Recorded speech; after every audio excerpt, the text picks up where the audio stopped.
मंच से आप तमाम स्टूडेंट के बिहाफ पर जेएनयू प्रेसिडेंट होने के नाते मैं पूरे देश के लोगों को यहां मौजूद मीडिया चैनल के माध्यम से उनको धन्यवाद देना चाहता हूं, उनको अपना सलाम पेश करना चाहता हूं। दोस्तों, मैं धन्यवाद करना चाहता हूं पूरी दुनिया के वो तमाम लोग, चाहे वो एकेडमिशियन हो, चाहे वो स्टूडेंट हो, स्टैंड जेएनयू के साथ वो स्टैंड किए हैं, इसलिए हम उनको रेवोल्यूशनरी डिफेंस करते हैं।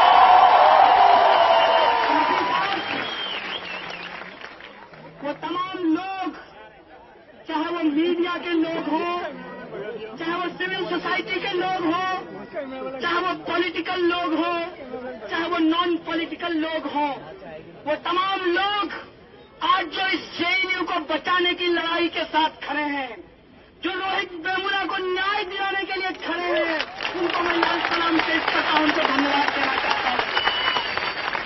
और मैं विशेष रूप से धन्यवाद देना चाहता हूं इस देश के बड़े बड़े महानुभाव जो पार्लियामेंट में बैठकर क्या सही है, क्या गलत है, इसको वो तय करने का दावा कर रहे हैं। उनको धन्यवाद, उनकी पुलिस को धन्यवाद और मीडिया के उन चैनलों को भी धन्यवाद देना चाहता हूं।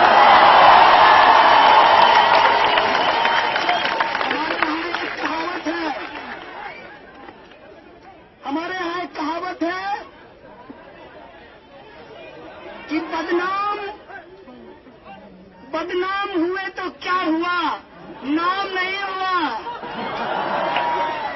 कम से कम जेएनयू को बदनाम करने के लिए ही उन्होंने प्राइम टाइम पे जगह दिया। किसी के प्रति कोई नफरत नहीं है, खास करके एबीवीपी के प्रति तो कोई भी नफरत नहीं है। क्यों? वो इसलिए कि हमारे कैंपस का जो एबीवीपी है वो दरअसल बाहर के एबीवीपी से ज्यादा रेशनल है। और मैं कहना चाहता हूं वो सारे लोग जो अपने आप को राजनीतिक विद्वान समझते हैं, तो एक बार पिछला प्रेसिडेंशियल डिबेट का जो हालत हुआ है एबीवीपी के कैंडिडेट का, उसका वीडियो देख लीजिए साहब।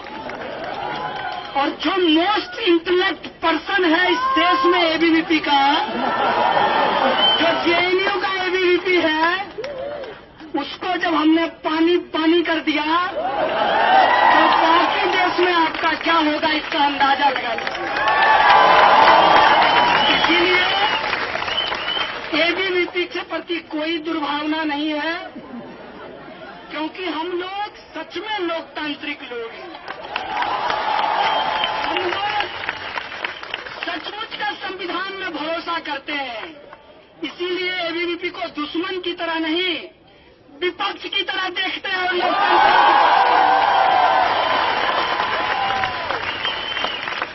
मेरे दोस्त, मैं तुम्हारा वीच हंटिंग नहीं करूंगा, क्योंकि शिकार भी उसका किया जाता है जो शिकार करने के लायक है। मुझे लगता है कि ये जो तमाम प्रक्रिया हुई है, मैं पहली बार कसम से, ये उस कहावत की तरह नहीं है कि सावन में पैदा हुआ और भादों का बार देखकर कहा हो कि इसी बार नहीं देखी। सच में कह रहा हूं, जेएनयू ने जो दिखाया है, जेएनयू जिस तरीके से खड़ा हुआ है इस देश के अंदर, सही को सही और गलत को गलत कहने के लिए, हम जेएनयू को सैल्यूट करना चाहते हैं। और मजेदार बात यह है कि ये स्पॉन्टेनियस कुछ है। और ये बात मैं इसलिए कह रहा हूं क्योंकि उनका सब कुछ प्लान था, हमारा सब कुछ स्पॉन्टेनियस है। इस देश के संविधान में, इस देश के कानून में और इस देश की न्याय प्रक्रिया में भरोसा है। इस बात का भी भरोसा है कि बदलाव ही सत्य है और बदलेगा। हम बदलाव के पक्ष में खड़े हैं और यह बदलाव होकर पूरा भरोसा है अपने संविधान पर। पूरे तरीके से खड़ा होते हैं अपने संविधान के उन तमाम धाराओं को लेकर जो प्रस्तावना में कहा गया है। समाजवाद, धर्मनिरपेक्षता, समानता, इसके साथ खड़े हुए हैं। सवाल पूछ रहा था, मैं कहना चाहता हूं कि मैं आज भाषण नहीं दूंगा। आज मैं सिर्फ अपना अनुभव आपको बताऊंगा, क्योंकि पहले पढ़ता ज्यादा था, सिस्टम को झेलता कम था। इस बार पढ़ा कम है, झेला ज्यादा। इसीलिए तो कहूंगा, जेएनयू में लोग ज्यादा रिसर्च करते हैं। प्राइमरी डेटा है भाई साहब, फर्स्ट हैंड इंफॉर्मेशन है। तो पहली बात यह है कि जो प्रक्रिया न्यायालय के अधीन है उसके ऊपर मुझे कुछ नहीं कहना है। सिर्फ एक बात कहा है, और इस देश की तमाम वो जनता जो सच में संविधान से प्रेम करती है, जो बाबा साहब के सपनों को सच करना चाहती है, वो इशारों ही इशारों में समझ गया होगा कि हम क्या कह रहे हैं। जो मामला सब जुडिस है उस पर मुझे कुछ नहीं कहना है। प्रधानमंत्री जी ने ट्वीट किया है, कहा है सत्यमेव जयते। मैं भी कहता हूं प्रधानमंत्री जी, आपसे भारी वैचारिक मतभेद है, लेकिन सत्यमेव जयते चूंकि आपका नहीं, इस देश का है, इस संविधान का है, मैं भी कहता हूं सत्यमेव जयते। और सत्य की जय होगी। और इस लड़ाई में वो तमाम लोग जो शामिल हैं, उनको एक बात बस कहते हुए अपना अनुभव आपसे शेयर करूंगा। बस वो एक बात यह है कि ये मत समझिएगा कि कुछ स्टूडेंट के ऊपर एक पॉलिटिकल टूल की तरह सेडिशन का इस्तेमाल किया गया है। इसको ऐसे समझिएगा कि मैं ये बात अक्सर बोला हूं अपने भाषणों में। हम लोग गांव से आते हैं, मेरे परिवार से भी शायद आप लोग मुखातिब हो चुके हैं। तो हमारे यहां रेलवे स्टेशन पे, जिसको स्टेशन कहा जाता है, वहां पर जादू का खेल होता है। जादूगर दिखाएगा जादू, बेचेगा अंगूठी, मनपसंद अंगूठी, और जिसकी जो इच्छा है वो अंगूठी पूर्ण कर देगी, ऐसा जादूगर कहता है। इस देश के भी कुछ नीति निर्माता हैं, वो कहते हैं काला धन आएगा, हर हर मोदी, महंगाई कम होगी, बहुत हो गई, सही मत सही है, अब की बार ले आइए, सबका साथ सबका विकास। वो सारे जुमले आज लोगों के जहन में हैं। हालांकि हम भारतीय लोग भूलते जल्दी हैं, लेकिन इस बार का तमाशा इतना बड़ा है कि भूल नहीं पा रहे हैं।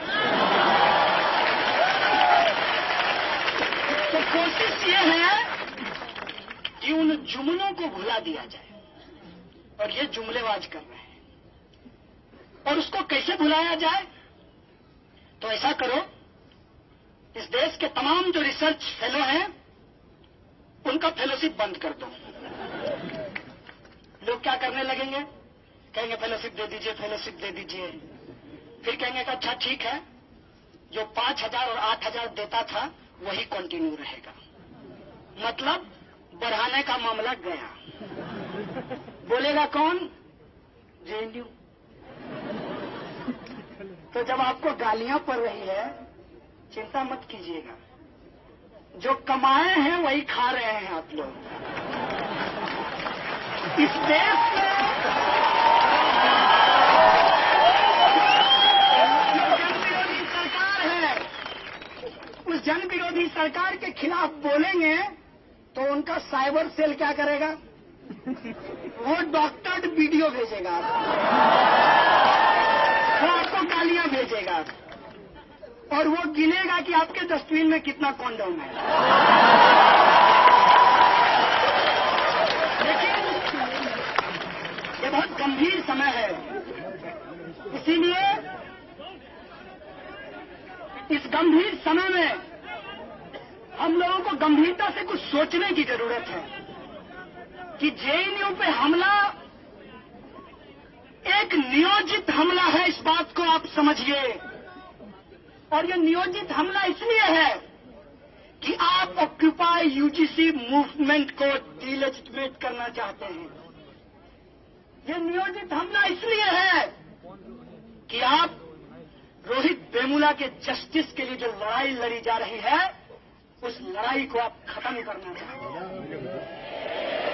आप जेएनयू का मुद्दा इसलिए प्राइम टाइम पे चला रहे हैं माननीय एक्स-आरएसएस, क्योंकि आप इस देश के लोगों को भुला देना चाहते हैं कि मौजूदा प्रधानमंत्री ने 15 लाख रुपया उनके अकाउंट में आने की बात कही थी। लेकिन एक बात मैं आपको कह देना चाहता हूं, जेएनयू में एडमिशन पाना आसान नहीं है, तो जेएनयू के लोगों को भुला देना भी आसान नहीं है। आप अगर चाहते हैं कि हम भुला देंगे, तो हम आपको बार बार याद करा देना चाहते हैं कि इस देश की सत्ता ने जब जब अत्याचार किया है, जेएनयू से बुलंद आवाज आई है और हम उसी को दोहरा रहे हैं और हम सत्ता को याद करा रहे हैं। तुम हमारी लड़ाई को डाइल्यूट नहीं कर सकते। क्या कह रहे हैं? एक तरफ देश के सीमाओं पे नौजवान मर रहे हैं, मैं सैल्यूट करना चाहता हूं उनको जो लोग सीमा पे मर रहे हैं। मेरा एक सवाल है, जेल में मैंने एक बात सीखी है कि जब लड़ाई विचारधारा की हो तो व्यक्ति को बिना मतलब का पब्लिसिटी नहीं देना चाहिए। इसीलिए मैं उस लीडर का नाम नहीं लूंगा। बीजेपी के एक नेता ने लोकसभा में कहा कि नौजवान सीमा पे मर रहे हैं। मैं पूछना चाहता हूं कि वो आपका भाई है या फिर इस देश के अंदर जो करोड़ों किसान आत्महत्या कर रहे हैं, जो रोटी उगाते हैं हमारे लिए, और उन नौजवानों के लिए जो उस नौजवान के पिता भी हैं, उसके बारे में तुम क्या कहना चाहते हो? वो उस देश के शहीद हैं। सवाल पूछना चाहते हैं कि जो किसान खेत में काम करता है, मेरा बाप, मेरा ही भाई फौज में भी जाता है और वही मरता है, और तुम ये बाइनरी बना करके देश के अंदर एक झूठा डिबेट मत खड़ा करो। जो देश के लिए मरते हैं, देश के अंदर भी मरते हैं, देश की सीमा पर भी मरते हैं। हमारा सवाल है कि तुम पार्लियामेंट में खड़ा होकर किसके खिलाफ राजनीति कर रहे हो? वो जो मर रहे हैं उनकी जिम्मेवारी कौन लेगा? लड़ने वाले लोग जिम्मेवार नहीं हैं, लड़ाने वाले लोग जिम्मेवार हैं। और एक कविता की एक पंक्ति मुझे याद आ रही है, शांति नहीं तब तक जब तक सुख भाग न सबका सम होगा। नर का सम है, इसलिए मैंने जेएनयू में जेंडर सेंसिटिव होते हुए सबका कर दिया है। शांति नहीं तब तक जब तक सुख भाग न सबका सम होगा, नहीं किसी को बहुत अधिक और नहीं किसी को कम होगा। इसीलिए युद्ध के लिए जिम्मेवार कौन है? कौन लड़ाता है लोगों को? कैसे मर रहे हैं मेरे पिताजी और कैसे मर रहा है मेरा भाई? हम पूछना चाहते हैं ये बाइनरी बनाने वाले प्राइम टाइम के 2 तकिए स्पीकरों से।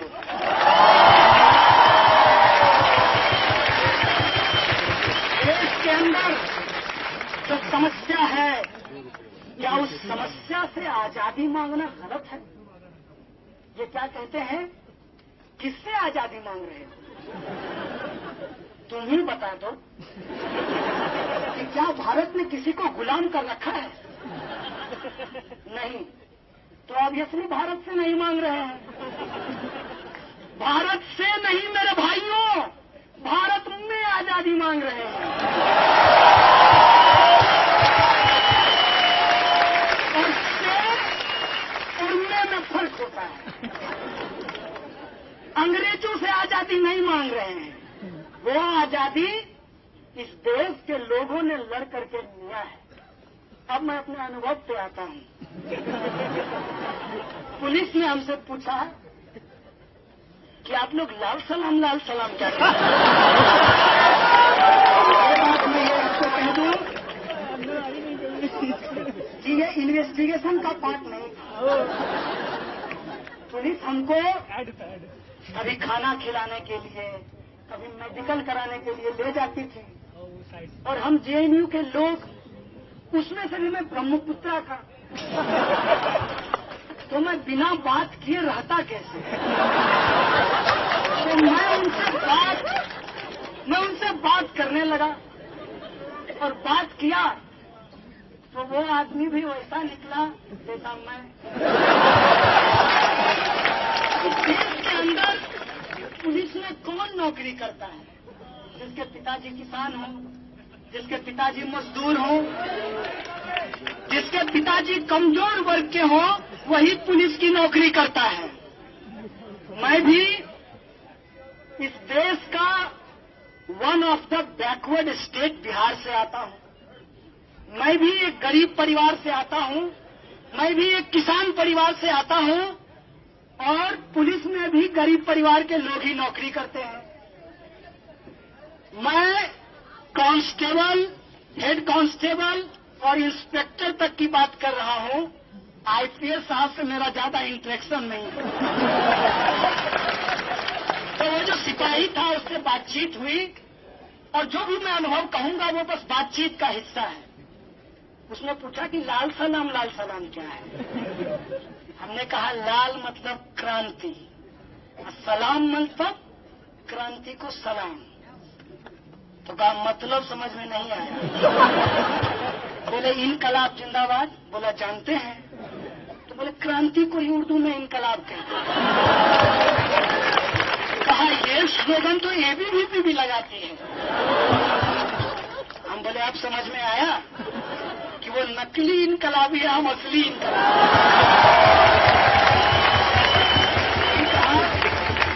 इसलिए बताइए कि आप लोगों को बहुत सस्ता सब कुछ जेएनयू में मिला है। हम बोले एक बात बताएं? बोला बताइए। बोले आपके साथ ऐसा क्यों नहीं हुआ कि आपका अभी जो हालत है, क्योंकि वो 18 घंटे ड्यूटी करता था, मैंने देखा उसको, और आपको ओवर टाइम मिलता है? बोला नहीं। तो बोले कहाँ से लेते हैं? बोला यही होता है ना जिसको आप करप्शन कहते हैं। बोले अच्छा। तो जितना भत्ता मिलता है, अब वर्दी के लिए उनको 110 रुपये मिलता है। इतने में तो आप बताइए अंडर गारमेंट्स में आए वर्दी।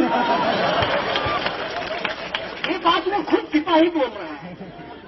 हमने कहा इसी से तो आजादी चाहते हैं, भूखमरी से, भ्रष्टाचार से।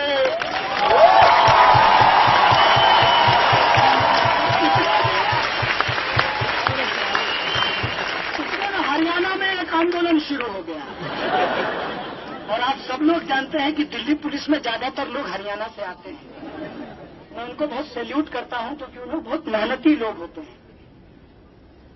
तो हमने कहा ये आरक्षण, बोला जातिवाद बहुत खराब है।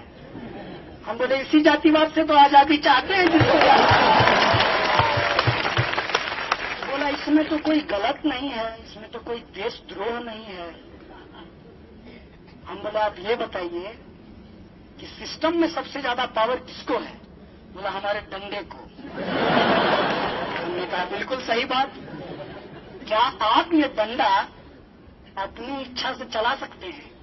बोला नहीं। तुम बोले सारा पावर किसके पास चला गया? बोला जो फर्जी ट्वीट पे स्टेटमेंट दे रहा है।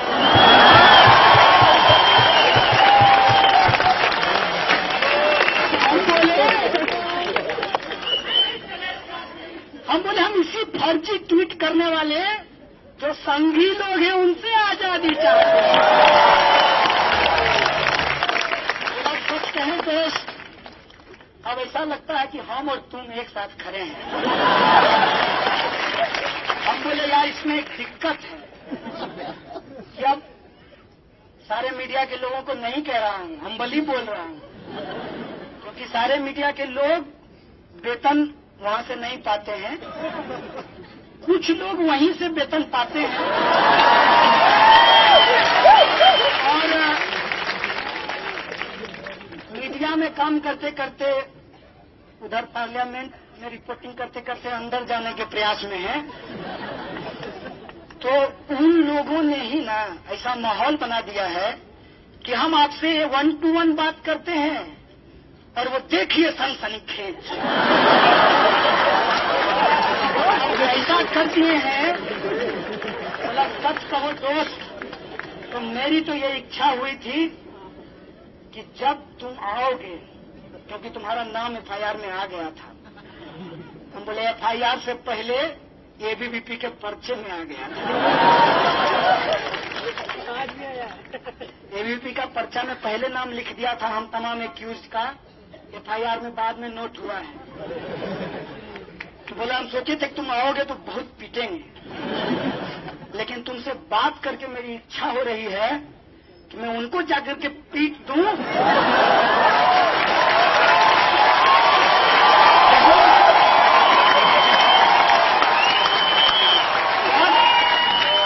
बहुत गंभीर बात कहा है उसने, और मैं इस पे ध्यान दिलाना चाहता हूं मीडिया के माध्यम से पूरे मुल्क के लोगों को। सिपाही ने जो मेरी तरह एक आम परिवार का लड़का है, जो मेरी तरह PhD वो भी करना चाहता था, लेकिन उसको JNU नहीं मिला, जो मेरी तरह इस देश की व्यवस्था को समझकर लड़ाई को लड़ना चाहता था, साक्षर और शिक्षित का फर्क समझना चाहता था, आज पुलिस की नौकरी कर रहा है।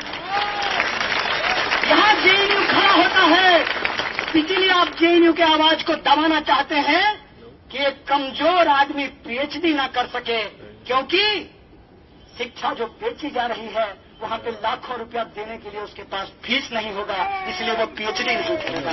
इसलिए आप बंद करना चाहते हैं उन तमाम आवाज को जो यूनाइट हो सकता है, चाहे वो सीमा पे खड़ा हो, चाहे खेत में अपनी जान दे रहा हो, या JNU में आजादी के लिए संघर्ष कर रहा हो। आप उस आवाज को मिलने नहीं देना चाहते हैं। मैं आपको कहना चाहता हूं कि बाबा साहब ने कहा था कि राजनीतिक लोकतंत्र से काम नहीं चलेगा, हम सामाजिक लोकतंत्र स्थापित करेंगे। इसीलिए हम बार बार संविधान की बात करते हैं, और लेनिन ने कहा है democracy is indispensable to socialism. इसीलिए हम डेमोक्रेसी की बात करते हैं, इसीलिए हम फ्रीडम ऑफ एक्सप्रेशन की बात करते हैं, इसीलिए हम इक्वलिटी की बात करते हैं, हम इसीलिए सोशलिज्म की बात करते हैं कि एक चपरासी का बेटा और एक राष्ट्रपति का बेटा एक स्कूल में पढ़ाई कर सके।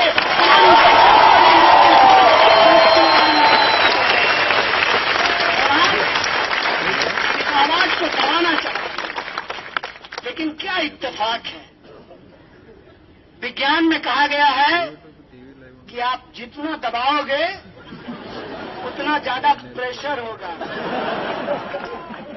लेकिन इनको विज्ञान से कोई लेना देना नहीं है, क्योंकि विज्ञान पढ़ना एक बात है, वैज्ञानिक होना बहुत दूसरी बात है। तो वो लोग जो वैज्ञानिक सोच इस देश में रखते हैं, अगर उनके साथ संवाद स्थापित किया जाए तो इस मुल्क के अंदर जो आजादी हम मांग रहे हैं, भूखमरी और गरीबी से, शोषण और अत्याचार से, दलितों, आदिवासियों, महिलाओं और अल्पसंख्यकों के अधिकार के लिए, वो आजादी हम लेकर रहेंगे। और वो आजादी इसी संविधान के द्वारा, इसी संसद के द्वारा और इसी न्यायिक प्रक्रिया के द्वारा हम सुनिश्चित करेंगे इस मुल्क में ये हमारा सपना है। यही बाबा साहब का सपना था, यही साथी रोहित का सपना है। देखो, एक रोहित को मारे हो, उस कंटिन्यूएशन में जिस आंदोलन को तुम दबाना चाहे थे, वो आंदोलन कितना बड़ा बनकर के उभरा है, कितना बड़ा बनकर के इस मुल्क में खड़ा हुआ है, इस बात को देखिए। एक बात और है, अपने जेल के अनुभव से कहना चाहता हूं कि हम जेएनयू के लोग, और ये मेरा सेल्फ क्रिटिसिज्म है, अगर आप लोगों को भी अपना सेल्फ क्रिटिसिज्म लगे, इसको मानिएगा जरूर। हम जेएनयू के लोग सभ्यशालीन तरीके से बात तो करते हैं, लेकिन बहुत ही भारी टर्मोलॉजी में बोलते हैं। और ये बात इस देश के आम लोगों को समझ में नहीं आता। उनका दोष नहीं है, वो ईमानदार, नेक, समझदार लोग हैं। आप ही उनके लेवल पे लाकर के चीजों को नहीं रखते हैं। और उनके पास पहुंचता क्या है? उनके पास पहुंचता है, जल्दी फॉरवर्ड करो, मनोकामना पूरा होगा। जल्दी फॉरवर्ड करो, मनोकामना पूरा होगा।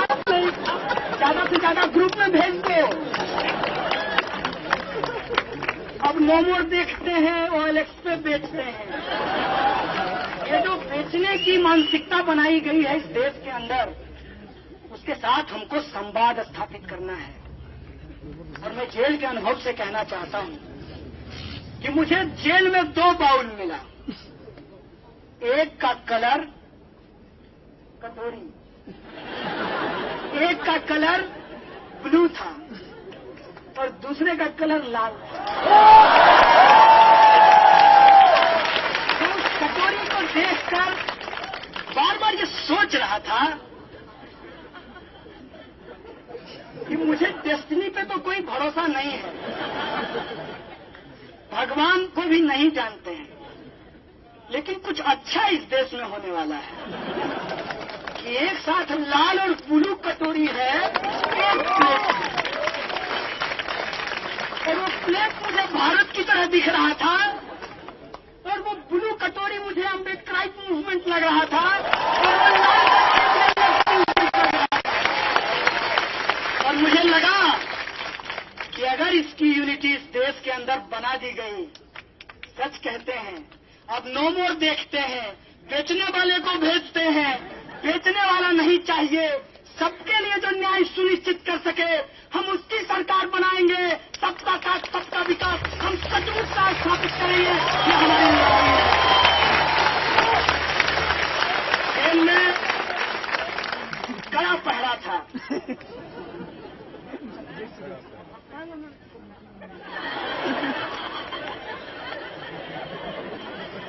लाए हैं आपके लिए, चना लेकर आए हैं। और एक कहावत है, जब तक जेल में चना रहेगा आना जाना लगा रहेगा। हालांकि बहुत देर हो गया है जेएनयू के लिए, बहुत दिनों के बाद जेएनयू के स्टूडेंट को जेल भेजा गया है, काफी लंबे समय के बाद। क्योंकि काफी लंबे समय के बाद एक मजेदार बात बता देता हूं, जो उससे जुड़ा हुआ है। आज माननीय प्रधानमंत्री जी का आदरणीय, बोलना पड़ेगा ना,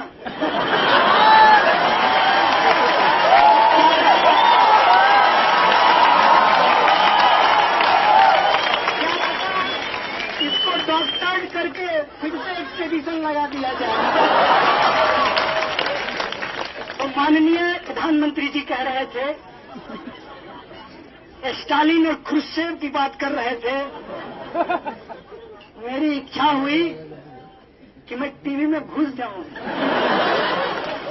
और उनका सूट पकड़कर कहूं, मोदी जी थोड़ी हिटलर की भी बात कर दी।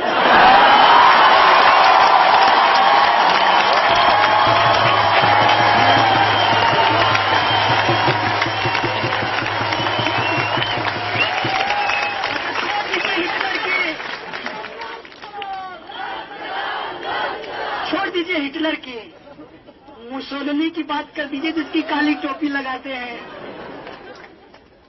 जिससे आपके गुरुजी गोलवलकर साहब मिलने गए थे और भारतीयता की परिभाषा जर्मन से सीखने का उपदेश दिया था। तो हिटलर की बात, क्रुश्चेव की बात, प्रधानमंत्री जी की बात, उसी वक्त योजना की बात हो रही थी। मन की बात करते हैं, सुनते नहीं हैं। एक बहुत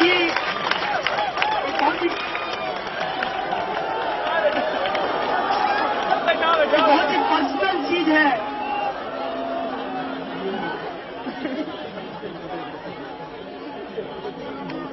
मेरी मां से आज लगभग 3 महीने के बाद मेरी बात हुई है। मैं जब भी जेएनयू में रहता था, मैं घर बात नहीं करता था। जेल जाके एहसास हुआ कि बराबर बात करनी चाहिए। आप लोग भी करते रहिएगा अपने घर वाले से।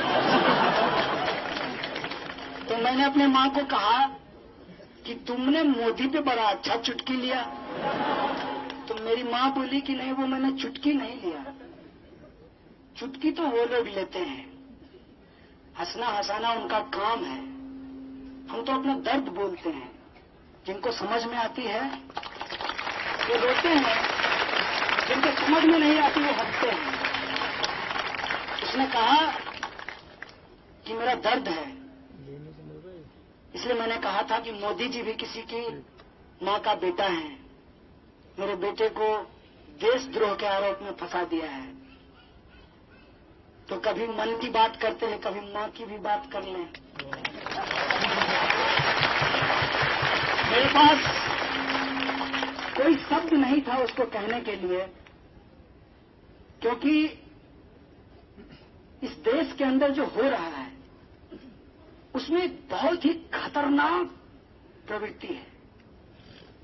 इसीलिए मैं किसी एक पार्टी की बात नहीं कर रहा, इसीलिए मैं एक मीडिया चैनल की बात नहीं कर रहा, इसीलिए मैं सिर्फ सैनिकों की बात नहीं कर रहा। मैं सच में पूरे देश की बात कर रहा हूं। कैसा देश होगा जिस देश में देश के लोग ही नहीं होंगे।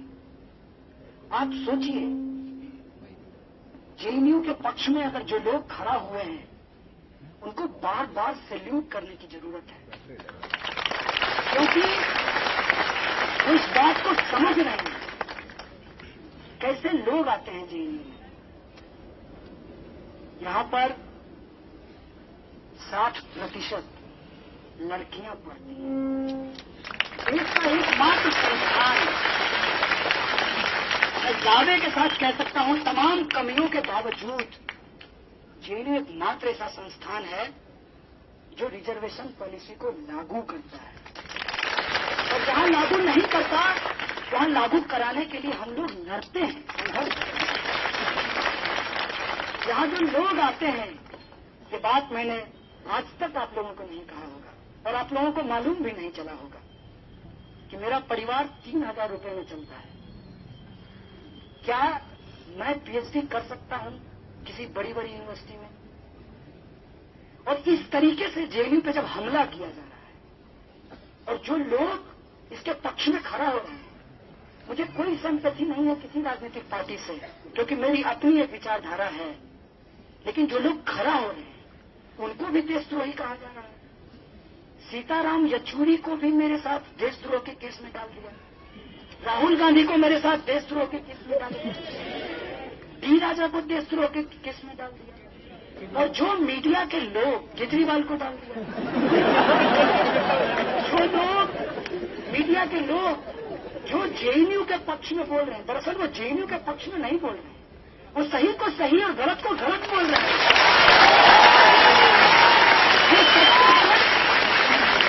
झूठ को झूठ बोल रहे हैं, उनको गालियां भेजी जा रही है, उनको जान से मारने की धमकी दी जा रही है।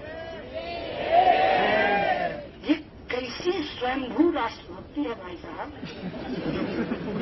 Self claimed. एक सवाल हमने पूछा कुछ लोग 3-4 कांस्टेबल जेल में मुझे पूछे कि सच में नारे लगाए हो? हम बोले सच में लगाए हैं। फिर जाके लगाओगे? बोले कब लगाएंगे? बोले फर्क कर पाते हैं कि रेशनैलिटी खत्म हो गई। भाई साहब अभी 2 साल ही सरकार को आया हुआ है, 3 साल और झेलना है। इतनी जल्दी यह देश अपनी रेशनैलिटी लूज नहीं कर सकता है, क्योंकि देश के 69% लोगों ने उस मानसिकता के खिलाफ वोट दिया है। इस बात को चमक केवल 31% लोग, और उसमें से भी कुछ आपके जुमलेबाजी में फंस गए। कुछ को तो आपने हर हर कह के ठग लिया, आजकल अरहर से परेशान है।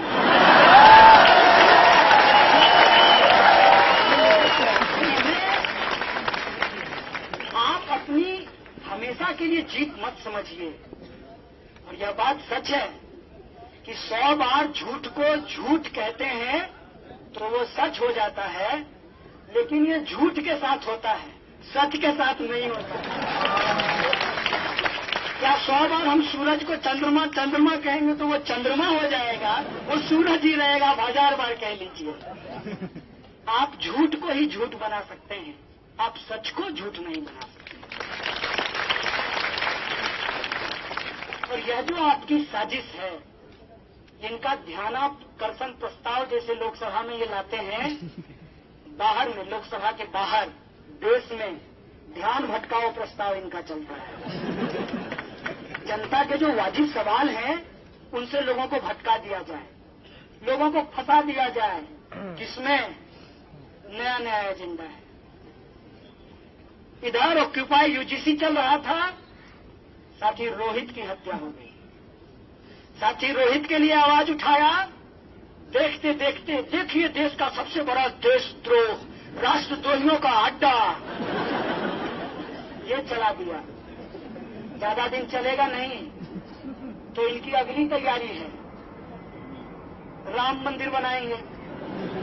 आज की बात बताता हूं, आज एक सिपाही से बात हुई है निकलने से पहले। कहा धर्म मानते हो? हमने कहा धर्म जानते ही नहीं, पहले जान ले फिर मानेंगे। बोला किसी परिवार में तो पैदा हुए होंगे। हमने कहा इत्तेफाक से हिंदू परिवार में पैदा हुए। तो कहा कि कुछ है जानकारी? हमने कहा मेरी जितनी जानकारी है उसके हिसाब से भगवान ने ब्रह्मांड को रचा है और कण-कण में भगवान है, आप क्या कहते हैं? हमने कहा, उसने कहा बिल्कुल सही बात है। तो हम बोले कुछ लोग जो है भगवान के लिए कुछ रचना चाहते हैं, इस पे आपकी क्या राय है? महापूर्वक आइडिया है। कांच की हाड़ी कितना बार चढ़ाओगे भाई? 80 से 180 एक बार बना लिए थे, बेड़ा पार लगा दिए थे, मुख में राम बगल में छुरी। अब की नहीं चलेगा, अब की थोड़ी दूरी बदल गई है, लेकिन इनकी कोशिश है कि चीजों को भटकाया जाए ताकि इस देश के अंदर जो वाजिब सवाल है उस पर विमर्श न खड़ा हो। आज आप यहां खड़े हैं, आप यहां बैठे हुए हैं, आपको लगता है कि आपके ऊपर एक हमला हुआ है। सचमुच ये बड़ा हमला है, लेकिन ये हमला मेरे दोस्त आज नहीं हुआ है। मैं आपको याद दिलाना चाहता हूं कि आरएसएस के मुखपत्र ऑर्गेनाइजर में बकायदा एक कवर स्टोरी किया गया था जेएनयू के ऊपर। स्वामी जी का बयान आया था जेएनयू को लेकर के, और मुझे डेमोक्रेसी में पूरा भरोसा है। अगर एबीपी के मेरे दोस्त सुन रहे हैं तो मेरा सादर अनुरोध है उनसे, एक बार स्वामी जी को ले आइए, आमने सामने विमर्श कर लेते हैं। अगर तार्किक तरीके से, कुतर्क से नहीं, अगर तार्किक तरीके से वो साबित कर देंगे कि जेएनयू को 4 महीने के लिए बंद कर देना चाहिए, तो मैं उनकी बात को सहमत हो जाऊंगा, अगर नहीं तो मैं उनसे आग्रह करूंगा जैसे पहले देश से बाहर थे फिर चले जाइए देश का इस तरीके से हमला किया जाता है। तो मजेदार बात मैं आपको बताऊं, शायद आप लोग कैंपस के अंदर थे तो उन चीजों को देख नहीं पाए। कितना प्लानिंग था, पूरा प्लान, डे वन से प्लान था। इतना भी दिमाग नहीं लगाते हैं मेरे दोस्त, तो यहाँ के जो एबीवीपी का दोस्त नहीं है, वो बाहर का एबीवीपी है, कि पोस्टर तक नहीं बदलता है। जो प्रोटेस्ट जिस हैंडबिल के साथ, जिस तख्ती के साथ हिंदू क्रांति सेना करता है, वही प्रोटेस्ट उसी तख्ती के साथ एबीवीपी करता है। वही प्रोटेस्ट, वही कंटेंट, उसी डिजाइन के साथ quote and quote ex army man march करते हैं। इसका मतलब है कि सबका प्रोग्राम नागपुर में तय हो रहा है। ये कोई स्पॉन्टेनियस प्रोग्राम नहीं है मेरे दोस्त। मोटी मोटी एक बात है, और वो बात है इस मुल्क के अंदर जो आवाज है संघर्ष की, उसको दबाना। मोटी मोटी बात है कि इस देश के लोगों के सामने जो उसके जीवन के बुनियादी सवाल हैं, उससे जनता के ध्यान को भटकाना। और मोटा मोटा सवाल है कि इस जेएनयू कैंपस के अंदर जो लड़ने वाले लोग हों, चाहे वो अनिर्बाण हो, चाहे वो उमर हो, चाहे अनंत हो, आशुतोष हो, चाहे मैं कन्हैया हो, चाहे आप सब में से कोई हो, उसको देशद्रोही बता करके जेएनयू के आवाज को दबाना, जेएनयू को डिलेजिटिमेट करना, इस संघर्ष को खत्म करना। लेकिन हम उनको कहना चाहते हैं कि इस संघर्ष को तुम दबा नहीं पाओगे। तुम जितना दबाओगे हम उतना खड़ा होंगे, उतना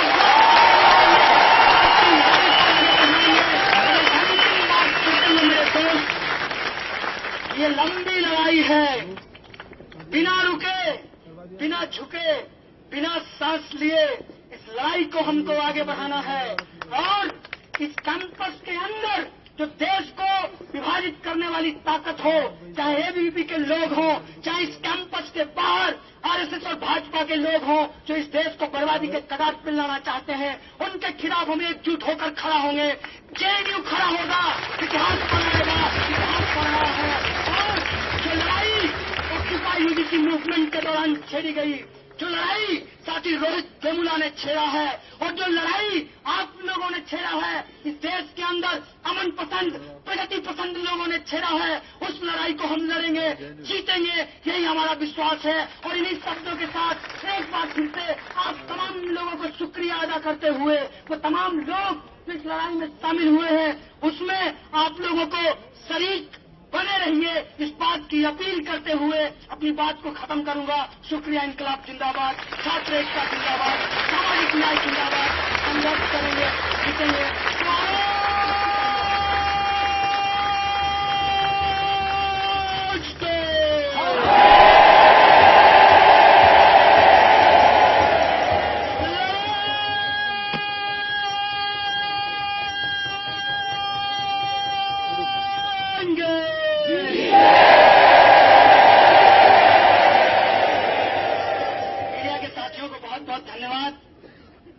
एक बार तो वो नारा आजादी वाला कॉन्टेक्स्ट के साथ पूरे देश के लोगों के पास जाना जरूरी है, क्योंकि मैं स्पष्ट करना चाहता हूं आपके माध्यम से, और ये आग्रह है कि जेएनयू को जितना आपने समय दिया है, थोड़ा सा समय जरूर दीजिएगा और पूरे देश को बताइएगा कि जेएनयू के छात्र आजादी मांगते हैं, भारत से नहीं, भारत को लूटने वालों से आजादी मांगते हैं। और इस नारे को हम लोग एक बार फिर से लगाएंगे। तो हम क्या चाहते हैं? आजादी, आजादी, आजादी, आजादी, आजादी, आजादी, आजादी, आजादी, आजादी, आजादी।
तो भक्त